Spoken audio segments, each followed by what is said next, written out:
दो मजदूर एक दुकान पे जाते हैं और एक मजदूर दुकानदार से कहता है, क्या आपके पास चने हैं क्या? अगर चने हैं तो मुझे एक पाव चने दे दीजिए, अगर अच्छे हैं तो।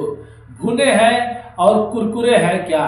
दुकानदार बोलता है, इतना आप पूछ रहे हैं, क्या बात है? वो बोलता है कि देखिए, चने से मेरे को दवा बनाना है, इसके लिए मैं आपसे पूछ रहा हूँ, क्या ताज़ा चने हैं क्या? वो बोलता है हाँ। अब वहां से वो एक पाव चने ले लेता है और उसका दोस्त वो कुछ नहीं लेता है और दोनों लोग घर चले जाते हैं। और घर जाने के बाद जब वो चना घर के सदस्य लोग खाते हैं तो एक एक की मृत्यु होने लगती है, मतलब एक एक आदमी मरने लगते हैं। और जब एक खबर बाहर आती है कि चने खाने से लोगों की मौत हो रही है, वो भी एक ही घर में कई लोगों की, तो ये सनसनी आग की तरह एक खबर फैल जाती है। फिर उसके बाद पुलिस या प्रशासन इसकी जांच में लग जाती है। तो चलिए पूरी कहानी की उसको बताएंगे आप लोगों को। उससे पहले आप लोग से रिक्वेस्ट करते हैं, अगर आप हमारे चैनल पर नए हैं तो चैनल को सब्सक्राइब, लाइक, शेयर, कमेंट करना मत भूलिए। आज की जो सच्ची घटना मैं आप लोग को सुनाने जा रहा हूँ, ये घटना उत्तर प्रदेश का एक जिला लगता है बुलंदशहर। बुलंदशहर का एक थाना लगता है नरसेनवा, और नरसेनवा का ही एक छोटे से गांव की ये कहानी है। होता यह है कि 24 नवंबर 2024 की रात लगभग 9 बजे एक गांव में एक नरेश नाम का एक व्यक्ति रहता है, जो बेचारा ना सुन सकता था ना बोल सकता था।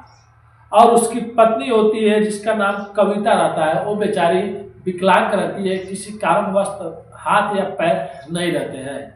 और इन दोनों का एक इकलौता बेटा रहता है जिसका नाम गोलू रहता है, और वो महज 7 साल का रहता है। गोलू रात को 9 बजे उठता है और अपनी माँ से बोलता है कि माँ, मेरे पेटों में दर्द हो रहा है और मुझे बाथरूम जाना है, मुझे टट्टी करना है। अब पहले तो वो बोलता है पेट में दर्द हो रहा है, तो माँ उसको सहलाने लगती है, अपने सीने से साट लेती है। लेकिन जब बोलता है कि बाथरूम जाना है तो उसको बाथरूम लेके जाया जाता है। और बाथरूम से जब वो वापस आता है तो तेज तेज से उल्टी करने लगता है, और उल्टी करते ही खून की उल्टी होने लगती है। और जब खून की उल्टी होने लगती है तो घर में चीखने और चिल्लाने की आवाज़ आने लगती है। वो बेचारा किससे मत मांगे, क्योंकि पिता है तो वो बोल नहीं सकते, सुन नहीं सकते, महज देख के वो महसूस कर सकते हैं। माँ है तो वो भी विकलांग है। अब जब चीखने चिल्लाने की आवाज़ करने लगते हैं वो लोग, तभी पड़ोस से भी चीखने चिल्लाने की आवाज़ आने लगती है।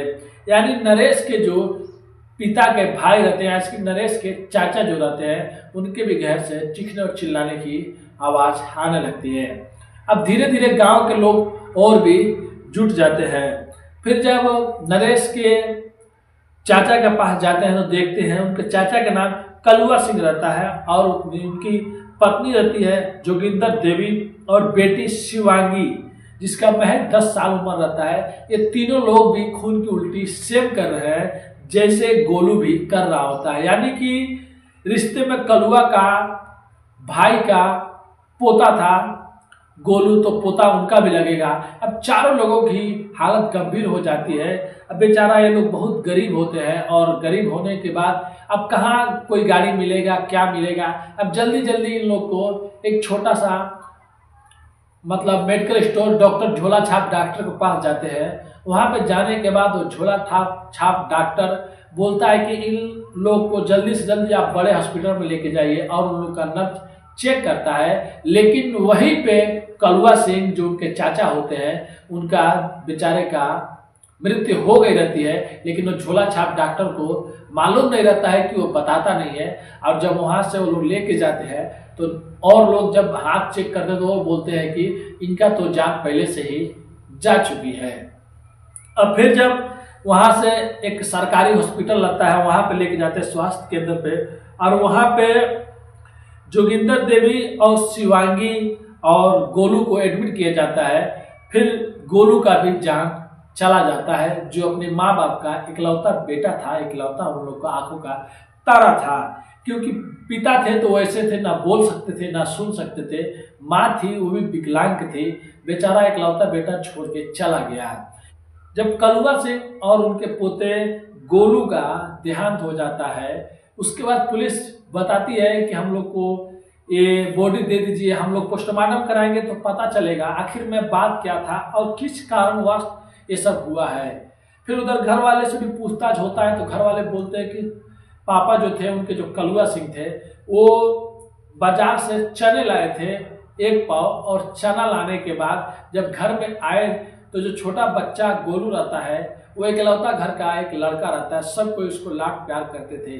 तो दौड़ता हुआ अपने दादा के पास जाता है जो दादा के भाई रहते हैं, और बोलता है कि दादा क्या लेके आए हैं। अब वो बताते हैं बेटा कुछ लाया नहीं हूँ, बस मैं थोड़ा सा चने लेके आया हूँ, और चने हैं तो खा लो।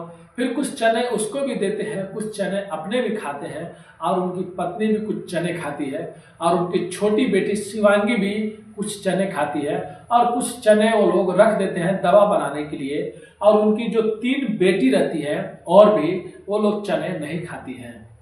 और उसके बाद ये सब होने लगता है। उसके बाद जब रात को 9 बजता है तो सबको खून की उल्टी और पेट में दर्द होने लगता है।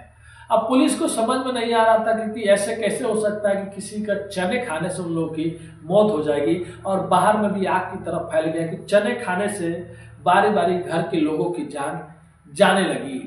अब उसके बाद 25 नवंबर की रात या 26 नवंबर की सुबह में ही जोगिंदर देवी जो रहती है कलुआ सिंह की पत्नी, उनकी भी जान चली जाती है। अब पुलिस इस बार घर वालों से पूछती नहीं है कि हम पोस्टमार्टम करेंगे या करवाएंगे। पुलिस उस लाश को कब्जे में ले लेती है, और घर वाले मना करते हैं कि हमको पोस्टमार्टम नहीं करवाना है। लेकिन पुलिस को अब इसको राज को पर्दाफाश करना था, सच्चाई जानना था कि आखिर में ऐसे कैसे हो रहा है कि घर के हर लोग जो जो चने खाए सब कोई मर रहा है। अब नहीं चाहते हुए भी पुलिस उस जोगिंदर देवी जी की लाश को पोस्टमार्टम के लिए भेज देती है, लेकिन ऐसा कुछ नहीं बाहर आता है जिससे कोई कह सकता है कि चने खाने से किसी का मृत्यु हो सकती है। और सीएमओ का भी रिपोर्टर सीएमओ ने भी मीडिया को और जो भी लोग हैं उनको बताया कि किसी का भी चने खाने से मौत नहीं हो सकती है, और लोग ऐसे भी बातें कर रहे हैं शायद फूड पॉइजनिंग हो गया होगा। तब किसी को कुछ भी खबर नहीं है, किसी को कुछ भी मालूम नहीं है, और पुलिस अपनी तहकीकात में, अपनी खोजबीन में लगी हुई है। आखिर में कैसे ऐसे हो गया, कैसे फूड पॉइजनिंग किसी को होगा तो 1 आदमी, 2 आदमी, 3 आदमी को होगा, या घर में और भी बच्चियां थी, उनकी 3 लड़कियां थी जो लोग चने नहीं खाए थे, या कुछ और था, या चने में ही सच में कुछ मिला हुआ था। तब पुलिस अपनी ओर से तफ्तीश कर रही है, अपनी ओर से छानबीन कर रही है। अब जो भी सामने निकल के आएगा तो पुलिस जरूर पता लगाएगी, या जो भी अगर पता चलेगा तो आप लोग को मैं अगले वीडियो में जरूर बताऊंगा। लेकिन यहाँ पर आप लोग देख सकते हैं जिनकी 4 बेटियां थी, उनके माता पिता इस दुनिया से चले गए, और जो नरेश थे और कविता जो विकलांग थे, जो इनके पिता देख नहीं सकते थे, सुन नहीं सकते थे, उनका इकलौता बेटा बेचारा गोलू जो उन्हीं लोग का सहारा था वो भी छोड़ के चला गया। तो क्या है, ऐसी सी कहानियां सुनाने के बाद खुद दिल में दर्द होने लगता है, और एक अलग सा आंखों में आंसू भी आ जाता है कि कैसे किसी के साथ में ऐसा हो जाता है, फिर जिंदगी कैसे वो लोग काटते होंगे। लेकिन चलिए, कहानी सुनाने का उद्देश्य किसी का भी दिल दुखाना नहीं है, बस लोगों को सचेत करना है और जागरूक करना है अपनी कहानियों के माध्यम से।